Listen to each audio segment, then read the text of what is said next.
ఈ రోజు మహానుభావులు మహానీయులు స్వతంత్ర సమర యోధులు మన జాతీయ జెండా రూపకర్త పెద్దలు పింగళి వెంకయ్య గారి జయంతి వేడుకల కార్యక్రమాన్ని అంబరన్నంటే సంబరాలతో ఈ రోజు విశాఖ దక్షిణ నియోజకవర్గం 35వ వార్డు టీడీపీ కార్యాలయంలో కార్పొరేటర్ విల్లూరి భాస్కర్ రావు ఆధ్వర్యంలో ఘనంగా నిర్వహించారు.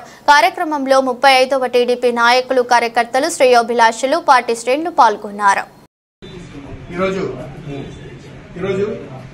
ప్రముఖ సంఘ సంస్కర్త ప్రముఖ స్వతంత్ర సమరయోధులు 1936లోనే మన దక్షిణాఫ్రికా రెండవ యుద్ధంలో పాల్గొని ఈ రోజు ఈ యొక్క స్వేచ్ఛ స్వతంత్రం కానివ్వండి, అలాగే భారత జాతీయ పతాకానికి రూపకర్తగా ఆయన చేసిన భారతదేశానికి ఆయన చేసిన సేవలు ఎన్నో గణనీయంగా ఉన్నాయి.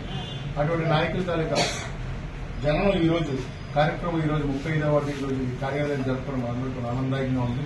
అలాగే ఆ మహానుభావుల తాలూకా అడుగుజాడల్లో ఇప్పుడున్న ప్రతి ఒక్క నాయకులు కూడా స్ఫూర్తిగా తీసుకుని ఆయన తాలూకా అడుగుజాడలో ప్రతి ఒక్కరు నడవాలని ఆయన ఒక్కసారి స్మరించుకుని ఆయన తాలూకా ఆయన వేసిన బంగారు బాటలు ప్రతి ఒక్కరు నడుద్దామని చెప్పేసి ప్రతిజ్ఞ చేస్తూ జరుగుతున్నాం. జోహార్ పింగళి వెంకయ్య గారు, జోహార్ పింగళి వెంకయ్య గారు.